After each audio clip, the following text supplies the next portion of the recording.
Hi friends, welcome to Madhura Creations and vlogs. ಇವತ್ತಿನ ವ್ಲಾಗ್ನಲ್ಲಿ ಒಂದು ರೆಸಿಪಿ ಮಾಡಬೇಕು ಅಂದ್ಕೊಂಡಿದ್ದೀನಿ. ಡಾಬಾ ಮತ್ತು ಹೋಟೆಲ್ ಸ್ಟೈಲ್ನಲ್ಲಿ ಮಾಡೋ ಪನ್ನೀರ್ ಕರಿ ಯಾವ ರೀತಿ ಮಾಡೋದು ಅಂತ ನೋಡ್ಕೊಂಡು ಬರೋಣ ಬನ್ನಿ. ನಮ್ಮ ಮನೇಲಿ ಎಲ್ಲರಿಗೂ ತುಂಬ ಇಷ್ಟ. ಸೊ ಟೇಸ್ಟ್ ಯಾವ ರೀತಿ ಬರುತ್ತೆ ಅಂತ ಅವತ್ತೇ ರಿವ್ಯೂ ತೊಗೊಳ್ಳೋಣ.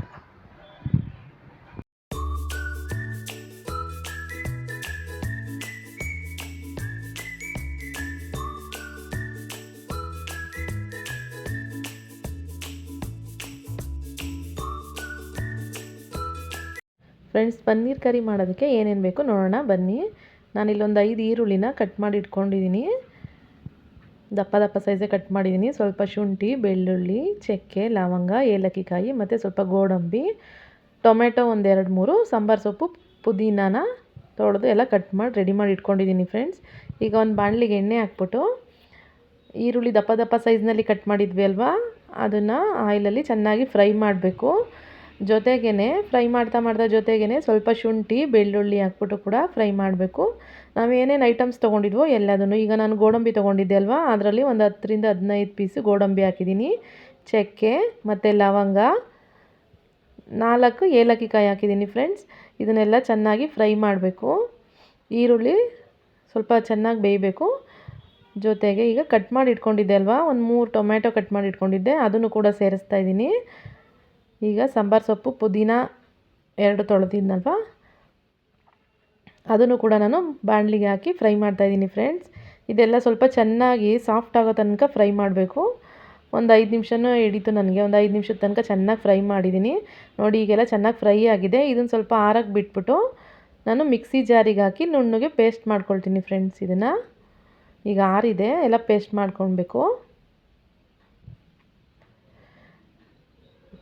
ಈ ಕಡೆ ಅದೇ ಬಾಣಲಿಗೆ ನಾನು ಮತ್ತೆ ಸ್ವಲ್ಪ ಎಣ್ಣೆ ಬಿಟ್ಕೊಂಡಿದ್ದೀನಿ ಫ್ರೆಂಡ್ಸ್. ಈಗ ರುಬ್ಬಿದೆಲ್ಲ ಆಯಿತು ನೋಡಿ. ಖಾರ ಪುಡಿ, ಧನಿಯಾ ಪುಡಿ ಅರ್ಧ ಚಮಚ, ಗರಂ ಮಸಾಲ 1 ಚಮಚ, ಒಂದು ಸ್ವಲ್ಪ ಚಿಟಿಕೆ ಅರಿಶಿಣ, ಇಷ್ಟು 4 ಐಟಮ್ನು ತೊಗೊಂಡು ಆಯಿಲ್ ಬಿಟ್ಟಿದೆ ಅಲ್ವ, ಚೆನ್ನಾಗಿ ಫ್ರೈ ಮಾಡಿದ್ದೀನಿ. ಇದಕ್ಕೆ ಸ್ವಲ್ಪ ಗೋಡಂಬಿ ಇತ್ತಲ್ವ, ಅದನ್ನು ಕೂಡ ಸೇರಿಸಿದ್ದೀನಿ. ಮತ್ತು ಪನ್ನೀರನ್ನು ಸಹ ಕ್ಯೂಬ್ ಥರ ಕಟ್ ಮಾಡ್ಕೊಂಡಿದ್ದೆ, ಪನ್ನೀರು ಸಹ ಹಾಕಿ ಚೆನ್ನಾಗಿ ಫ್ರೈ ಮಾಡ್ತಾಯಿದ್ದೀನಿ. ನೋಡಿ, ಖಾರ ಮಸಾಲೆಯಲ್ಲೇ ಹೇಗೆಲ್ಲ ಚೆನ್ನಾಗಿ ಫ್ರೈ ಆಗಿದೆ ಫ್ರೆಂಡ್ಸ್. ಇದಕ್ಕೆ ನಾವು ಖಾರ ರುಬ್ಕೊಂಡಿದ್ವಿ ಅಲ್ವಾ, ಆ ಖಾರನೂ ಕೂಡ ಸೇರಿಸ್ತಾ ಇದ್ದೀನಿ.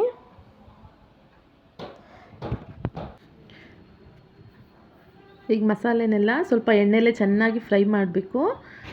ನೋಡಿ, ಮಸಾಲೆ ನಾನು ಇನ್ನೂ ಒಂದು ಸ್ವಲ್ಪ ಇತ್ತು, ಅದನ್ನು ಕೂಡ ನುಣ್ಣಗೆ ಪೇಸ್ಟ್ ಮಾಡಿಬಿಟ್ಟು ಹಾಕ್ಕೊಂಡಿದ್ದೀನಿ. ಈಗ ಆಯಿಲಲ್ಲೇ ಚೆನ್ನಾಗಿ ಎಲ್ಲ ಫ್ರೈ ಆಗಿದೆ ಫ್ರೆಂಡ್ಸ್. ಈಗ ಇದಕ್ಕೆ ನಾನು ರುಚಿಗೆ ತಕ್ಕಷ್ಟು ಉಪ್ಪನ್ನು ಸಹ ಸೇರಿಸ್ತಾ ಇದ್ದೀನಿ.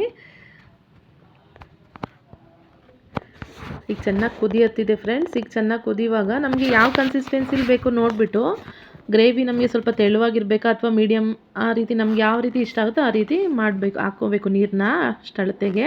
ಮತ್ತು ಇಲ್ಲಿ ನಾನು ಸ್ವಲ್ಪ ಕಸ್ತೂರಿ ಮೇಥಿನೂ ಸಹ ಸೇರಿಸ್ತಾ ಇದ್ದೀನಿ.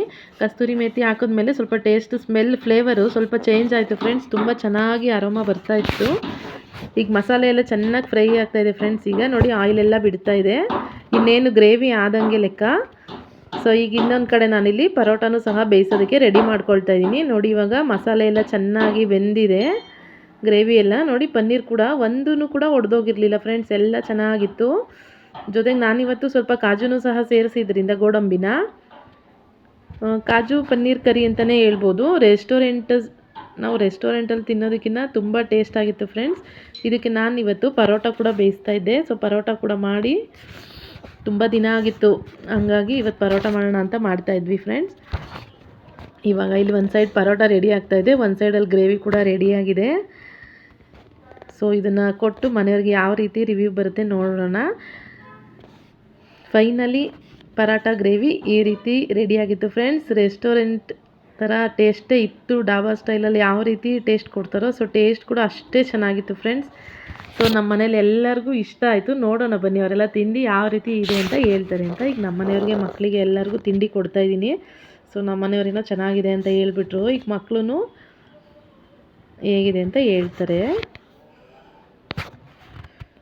ಟೇಸ್ಟ್ ಕೂಡ ತುಂಬ ಚೆನ್ನಾಗಿ ಬಂದಿತ್ತು ಫ್ರೆಂಡ್ಸ್. ನೀವು ಕೂಡ ಮನೇಲಿ ಒಂದ್ಸರಿ ಟ್ರೈ ಮಾಡಿ. ಹೊರಗಡೆ ಹೋಗ್ತೀವಿ, ಒಂದು ಪ್ಲೇಟಿಗೆ 200 ಚಿಲ್ಲರೆ ತೊಗೊಂಡ್ರು. ಅದೇ ನಾವು ಅಷ್ಟೇ ಖರ್ಚಲ್ಲಿ ಮನೆ ಮಂದಿಗೆಲ್ಲ ಆಗುವಷ್ಟು ಗ್ರೇವಿ ಮಾಡ್ಬೋದು. ನನ್ನ ಮಗ ತಿಂಡಿ ಚೆನ್ನಾಗಿದೆ ಅಂತ ಹೇಳ್ತವನೆ. ನಮ್ಮ ಚಿಕ್ಕು ಅಲ್ಲಿ ಕೈ ಅಲ್ಲಾಡಿಸ್ತಾ ಇದ್ದಾನೆ.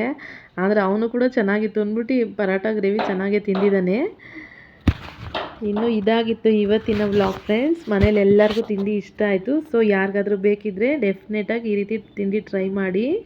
Thank you.